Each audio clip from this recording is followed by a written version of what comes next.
Breaking news पे बड़ी खबर आपको बता दें, संभल में शाही जामा मस्जिद और हरिहर मंदिर को लेकर विवाद चल रहा था, जो अब 1 साल उसका पूरा हो चुका है, जिसके बाद ये ऐलान किया गया कि शहर में पदयात्रा निकाली जाएगी हिंदुओं के द्वारा, जिसको लेकर जब ये ऐलान हुआ तो पुलिस ने चप्पे चप्पे पर तैनाती शुरू कर दी। सीसीटीवी फुटेज से ये देखा जा रहा है कि कहीं पर भी उत्पात ना मचाया जाए, लेकिन इसके बीच सदर जफर अली का जो बयान सामने आया उससे माहौल बिगड़ गया है। तो क्या ये पूरा मामला बताएंगे आपको, मेरे साथ मौजूद है मेरे सहयोगी हर्षी। सर, सदर जफर अली ये पहले भी विवाद में रहे हैं संभल हिंसा मामले में, और अब उन्होंने कहा है कि जिस तरीके से पदयात्रा निकाली जा रही है, इसको निकालने की ये जो नई प्रक्रिया है ये गलत है, ये माहौल को बिगाड़ सकती है। देखिए, सदर जफर अली ये नाम तो बखूबी सबको याद है और इनकी गिरफ्तारी ही इसलिए हुई थी कि ये उत्तर प्रदेश में और संभल में उत्पात मचाना चाहते थे, और एक बार फिर ये वही कर रहे हैं और जल्द ही इनकी गिरफ्तारी तय मानी जा रही है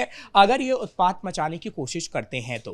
क्योंकि देखिए, अगर हम पदयात्रा की बात करें, जिस पदयात्रा के आपने खबर हमारे दर्शकों को बताई है कि पदयात्रा निकालने की बात कही गई है, हालांकि उसकी तैयारी कल ही पूरी कर ली गई थी, लेकिन आज से उसकी शुरुआत होनी थी सुबह से, क्योंकि हिंदू पक्ष की अगर बात करते हैं तो हिंदू पक्ष ये कह रहा है कि हमें पदयात्रा आपको इसलिए निकालनी देनी चाहिए क्योंकि अगर ये विवादित स्थल है, जो शाही जामा मस्जिद की बात हो रही है, तो शाही जामा मस्जिद के अंदर नमाज भी ना हो, अगर वो विवादित स्थल है, क्योंकि हिंदू पक्ष उसे हरिहर मंदिर मानता है और जो मुस्लिम पक्ष है उसे मस्जिद मानता है, तो जब इसे विवादित स्थल घोषित कर ही दिया गया है और हिंदू इसमें पूजा अर्चना करने की कोशिश नहीं कर रहा है, तो वहाँ पर मुसलमानों को भी नमाज की इजाज़त नहीं देनी चाहिए।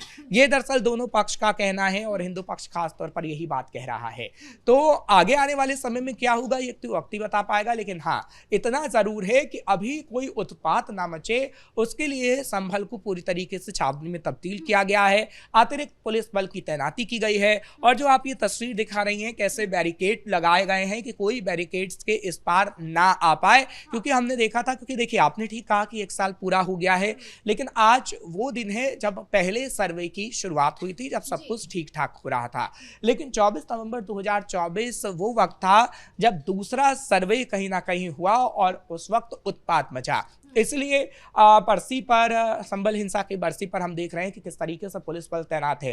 हालांकि इससे पहले भी 4 बैठक हो चुकी है, मुस्लिम संगठनों के साथ भी, हिंदू संगठनों के साथ भी, और दोनों संगठनों के साथ जब मीटिंग हुई है तो हमने देखा है कि किस तरीके से वहाँ पर हिंदू मुसलमान दोनों लोग थे और उन्हें समझाने की कोशिश की गई कि आप लोग आपसी भाईचारे के साथ रहिए, और कोई भी अगर भड़काऊ बयान देता है तो आप पुलिस को जाकर बता सकते हैं। अगर आपको किसी के सोशल मीडिया हैंडल पर दिखता है कि वो उत्पात मचाने की कोशिश कर रहा है तो आप हमें बता सकते हैं, क्योंकि देखिए जो संभल में हुआ था वो नहीं होना चाहिए था, लेकिन कुछ कट्टरपंथियों की वजह से ऐसा हुआ, कुछ ऐसे नेताओं की वजह से हुआ जो समाजवादी पार्टी में हैं, क्योंकि जब संभल के खुद ही सांसद जियाउर रहमान पर कैसी बात कह देंगे कि शहीदों की मस्जिद को तोड़ा जा रहा है, आप घर से बाहर निकलिए, देखिए आपकी मस्जिदों को शहीद किया जा रहा है, ऐसी बातें जब वो कहते हैं तो कहीं ना कहीं लगता है कि वो उत्पात मचाने के इरादे रखते हैं। सर, मुस्लिम की बात करें तो वो काफी ज्यादा नाराज है इस पद यात्रा को लेकर। आपने देखा होगा, इसको लेकर ये बयान दिया जा रहा है कि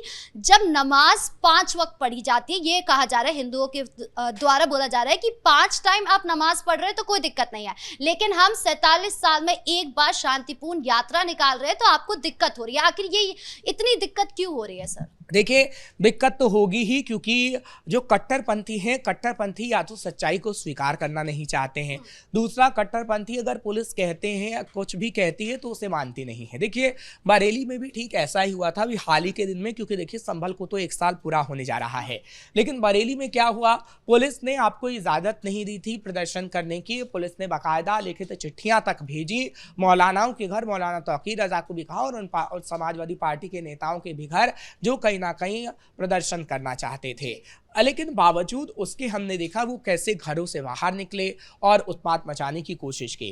तो आप ये साफ तौर पर कह सकते हैं कि कट्टरपंथी किसी के नहीं मानते हैं, और कट्टरपंथियों का जो एम होता है वो अपने एम को पूरा करने की पूरी कोशिश करते हैं, लेकिन उन्हें शायद ये नहीं पता है कि उत्तर प्रदेश में योगी की सरकार है। अखिलेश यादव की सरकार होती थी तो वोट बैंक के चक्कर में अखिलेश यादव खामोश हो जाते थे, लेकिन अब वोट बैंक के चक्कर में योगी आदित्यनाथ कभी कोई ऐसी बात ना तो कहते हैं, ना वो खामोशी इख्तियार करते हैं। उन्होंने बाकायदा ये कहा हुआ है कि हम उन मौलानाओं पे जो कट्टरपन दिखाते हैं उस पर सख्ती बरतेंगे। और अभी पुलिस के डंडे भी चल रहे हैं। आपने चाहे बरेली हिंसा का मामला देखा हो या फिर आपने संभल हिंसा का मामला देखा हो, क्योंकि संभल हिंसा मामला तो कोर्ट के अंदर चल रहा है। बरेली हिंसा मामले में अभी भी मौलाना तौकीर रजा जेल के अंदर बंद है, उसकी रिमांड पर रिमांड ली जा रही है और कोर्ट की तरफ से सजा का ऐलान भी उसे जल्द हो सकता है।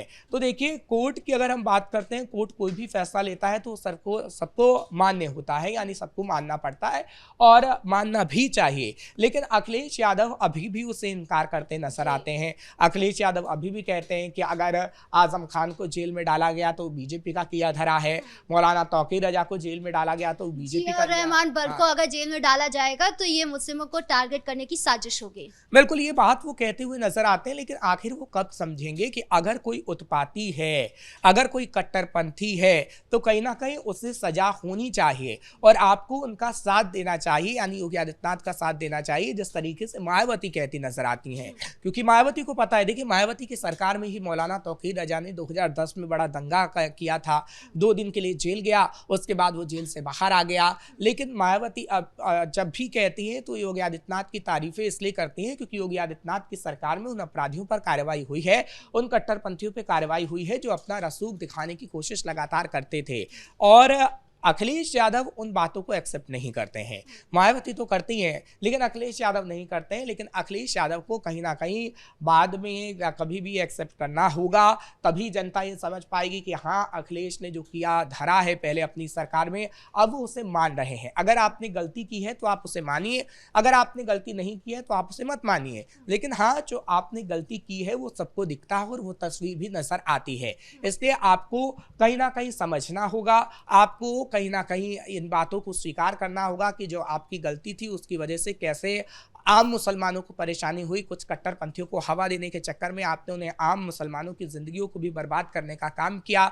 लेकिन योगी सरकार में ऐसा नहीं होता। योगी सरकार में आम मुसलमान अभी भी सुरक्षित है, लेकिन डंडे बरसते हैं तो सिर्फ उन कट्टरपंथियों पर जो कहीं ना कहीं कट्टरपंथ फैलाने की कोशिश करते हैं। सर, संभल में हमने देखा कि जब मुस्लिम समुदाय इकट्ठा हुआ तो पत्थरबाजी हुई, संवेदनशील शब्द जो है संभल के साथ जुड़ गया। आज हिंदू एकजुट हुआ है, आपको लगता है कोई हिंसा हो सकती है आज?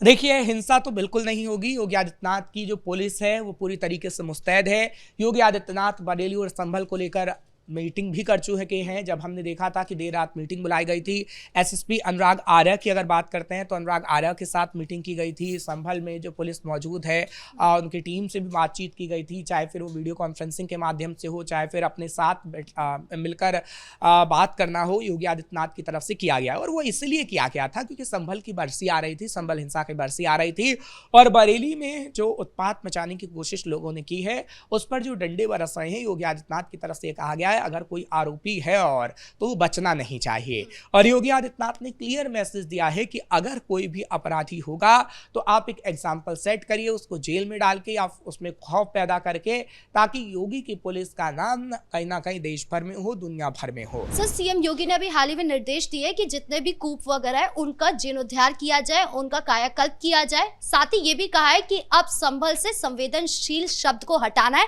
और विकास की राह पर लेकर जाना है। इसको लेकर निवेश भी चल रहा है।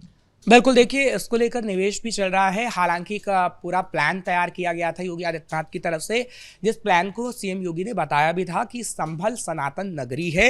विधानसभा में भी वो ये बात कह चुके हैं कि संभल सनातन नगरी है और संभल को हम विश्व पटल पर लेके आएंगे। आपने देखा है कि कितने करोड़ों रुपए खर्च वहां पर किए जा रहे हैं ताकि उसका विकास हो, और विकास इस स्तर पे होगा कि दुनिया देखेगी कि आखिर संभल किस तरीके से सनातन नगरी थी। क्योंकि देखिए, समाजवादी पार्टी की सरकार और बसपा की सरकार में कहीं ना कहीं पर्दा डालने की कोशिश संभल में की गई। और संभल में आपने देखा था कि समाजवादी पार्टी और बसपा की सरकार में कितने लोगों ने पलायन किया था, क्योंकि हिंदुओं की अगर बात करें तो हिंदू को वहां से खदेड़ा गया और जो सनातन नगरी थी उनके साक्ष्यों को छुपाया गया है। लेकिन अब योगी आदित्यनाथ की तरफ से साफ तौर पर कहा गया है कि वो साक्ष्य जब निकल कर सामने आ रहे हैं तो विश्व पटल पर संभल एक दिन ऐसा होगा जब दुनिया जानेगी, पहचानेगी और इसको हम करके दिखाएंगे। जी, इस मुद्दे पर ज्यादा जानकारियों के लिए आपका बहुत बहुत धन्यवाद। तो कुल मिलाकर कहे तो संभल में जिस तरीके से ये विवाद चला हरिहर मंदिर और शाही जामा मस्जिद का, वो उसको 1 साल पूरे हो गए, जिसको लेकर पदयात्रा निकाली जा रही है हिंदुओं के द्वारा, जिसको लेकर पुलिस प्रशासन पूरी तरीके से तैनात है, उनकी कड़ी व्यवस्था है। अब इस बीच क्या कुछ माहौल रहेगा ये देखने वाली बात होगी। ब्रेकिंग न्यूज पे इतना ही। कैमरा पर्सन कुणाल के साथ मैं राधिका राज।